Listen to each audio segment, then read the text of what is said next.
The classroom was quiet in that uncomfortable way that meant everyone was listening but pretending not to. Sunlight filtered through the blinds, striping the whiteboard and the rows of desks. Emily sat near the window, hands folded tightly in her lap, wishing she could disappear into the wood grain of her desk. She was new. New town, new school, new stairs. Mr. Kessler stood at the front of the room with his arms crossed, his mouth pulled into a thin, skeptical line. He was known for being strict, but today there was something sharper in his tone, something personal. "So," he said, tapping the attendance sheet, "Emily Carter. You've missed 3 assignments already." "I turned them in," Emily said quietly. "I gave them to you yesterday." A few students glanced up. Mr. Kessler snorted. "No, you didn't." "I did," she insisted, her voice trembling. "You were talking to another teacher, but I put them on your desk." He laughed, loud and dismissive. "Let me guess. The dog ate the backup copy." A ripple of laughter spread across the room. Emily's cheeks burned. "My dad taught me to always." "Oh, here we go, Mr. Kessler interrupted. "Your dad this, your dad that. Yesterday you said he was some kind of military hero." "He's a Navy SEAL," Emily said softly.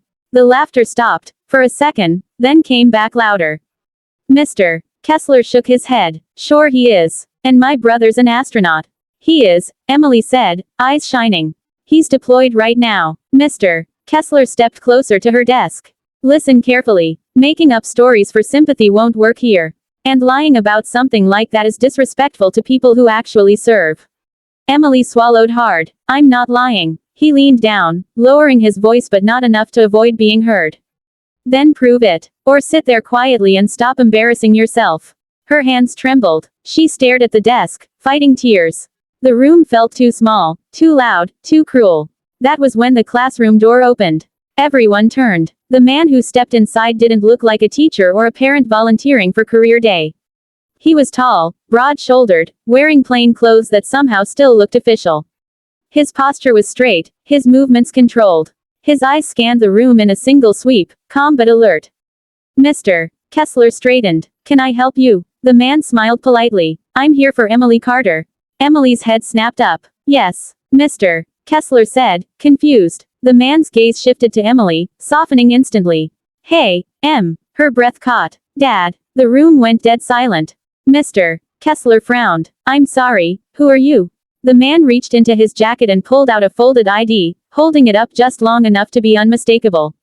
The seal. The insignia. The credentials that didn't need explanation. "Chief Petty Officer Carter," he said calmly. "United States Navy. Special Warfare." A few students' mouths fell open. Mr. Kessler's face drained of color. I didn't know." "No," Carter said evenly. "You didn't bother to know." He stepped farther into the room. "My daughter called me last night. She said she was having a hard time adjusting. I took emergency leave because I don't ignore calls like that." Emily blinked rapidly as tears spilled over.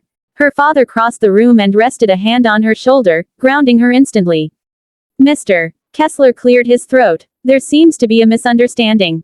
I was just trying to maintain academic honesty. By calling her a liar in front of her peers." Carter asked. The words weren't loud. They didn't need to be. Several students shifted uncomfortably. "You accused her of lying about her father's service," Carter continued. "Do you often challenge students like that?" Mr. Kessler stammered. She was behind on work and you assumed. The rest," Carter said. "That's on you." The principal appeared in the doorway, drawn by the silence and tension. "Is everything all right?" Carter turned. "That depends. Would you like to explain why my daughter was publicly humiliated for telling the truth?" The principal's expression hardened as he looked at Mr. Kessler. "Mr. Kessler, I didn't know," he repeated weakly. Carter looked back at him. "Ignorance isn't a defense. Especially when you're in a position of authority." Emily wiped her face with her sleeve, trying to steady herself. Her father noticed and gently squeezed her shoulder. "You okay?" he whispered. She nodded. "I am now." The principal asked the class to step into the hallway. Chairs scraped back as students filed out, whispering furiously. Phones were already out. When the room was empty, the air felt different, lighter, but charged. Mr. Kessler stood rigid, eyes fixed on the floor. "My daughter doesn't need special treatment," Carter said. "She needs fairness and respect." The principal nodded. "You're absolutely right." Later that day, Emily sat on a bench outside the office while adults spoke behind closed doors. She didn't hear everything, but she heard enough. Formal complaints, recorded statements, disciplinary review. When it was over, her dad walked out with her. As they headed toward the parking lot, Emily finally spoke. "I'm sorry you had to come." He stopped and knelt in front of her. "Never apologize for telling the truth. And never let anyone make you feel small for who you are." She hugged him tightly, breathing in the familiar scent of home and safety. By the next week, Mr. Kessler was gone. No announcements. No explanations. Just an empty classroom and a substitute who spoke kindly and listened. Emily raised her hand for the first time without fear. And every time she did, she remembered the moment the door opened, when doubt collapsed under the weight of truth, and the man she was proud of walked in without saying a word too many.